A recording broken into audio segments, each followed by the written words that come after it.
Pada pertemuan kali ini, kita akan membahas tentang faktor-faktor yang mempengaruhi laju reaksi.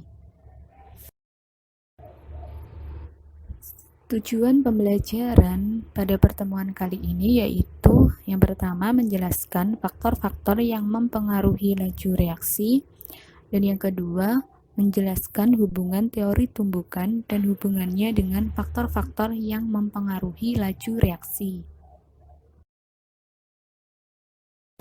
Nah, pada pertemuan sebelumnya kita telah membahas tentang pengertian laju reaksi. Lalu bagaimana suatu reaksi kimia dapat berlangsung? Reaksi kimia merupakan suatu proses yang mengubah suatu sistem dari keadaan awal yang terdiri atas zat-zat bereaksi menjadi suatu keadaan akhir yang berupa hasil-hasil reaksi. Dapat tidaknya suatu reaksi berlangsung dinilai secara termodinamika melalui perbedaan energi bebas antara keadaan awal dan keadaan akhir. Jika energi bebas hasil reaksi jauh lebih rendah daripada energi bebas bereaksi, maka reaksi akan dapat berlangsung, sedangkan bila sebaliknya reaksi tidak dapat berlangsung. Berikut ini merupakan contoh dari reaksi kimia.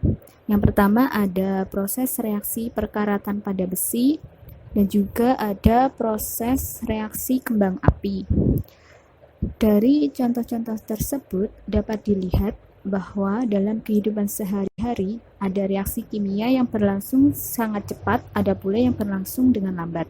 Kecepatan proses reaksi kimia yang berlangsung inilah yang dinamakan dengan laju reaksi kimia. Reaksi perkaratan besi membutuhkan waktu yang cukup lama, sedangkan reaksi kembang api berlangsung secara cepat. Dari kedua contoh tersebut dapat diketahui bahwa terdapat faktor-faktor yang mempengaruhi laju reaksi. Yang pertama yaitu konsentrasi.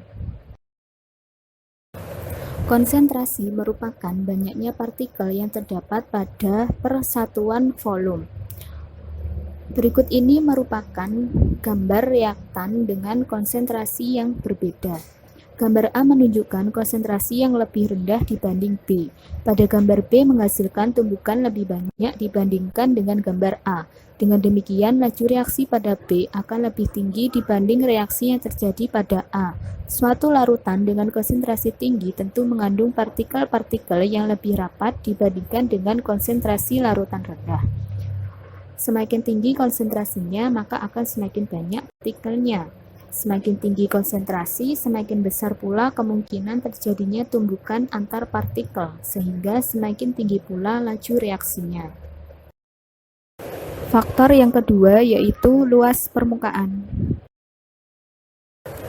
Pada reaksi yang reaktannya terdapat dalam fasa padat, laju reaksi dipengaruhi oleh luas permukaan. Pada benda padat dengan massa yang sama, semakin kecil ukuran suatu materi, maka mengandung arti memperluas permukaan sentuh materi tersebut. Misalnya, jika kita mempunyai benda berbentuk kubus dengan ukuran tusuk panjang, lebar, dan tinggi sama, yaitu 1 cm, secara matematika dapat dihitung bahwa luas permukaan kubus sebesar 6 kali luas sisinya. Jika ukuran partikel suatu benda semakin kecil, maka akan semakin banyak jumlah total permukaan benda tersebut.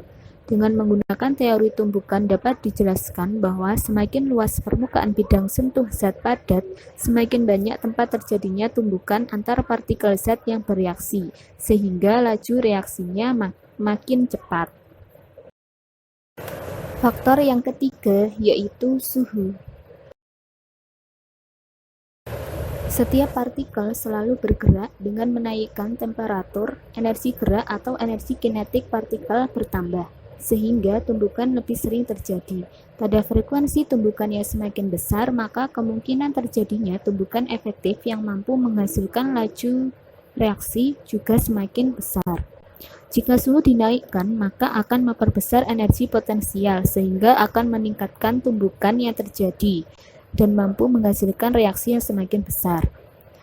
Dan apabila suhu diturunkan, maka gerakan partikel akan lebih lambat, sehingga energi kinetik dari partikel tersebut lebih kecil.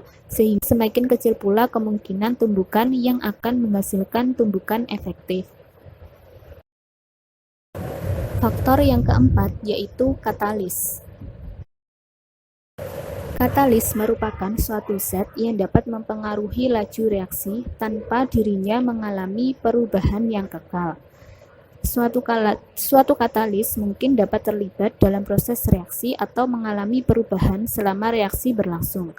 Tetapi setelah reaksi itu selesai, maka katalis akan diperoleh kembali dalam jumlah yang sama.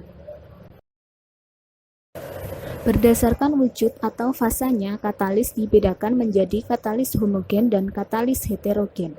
Disebut katalis homogen apabila wujud atau fasa katalis tersebut sama dengan fasa zat reaksinya.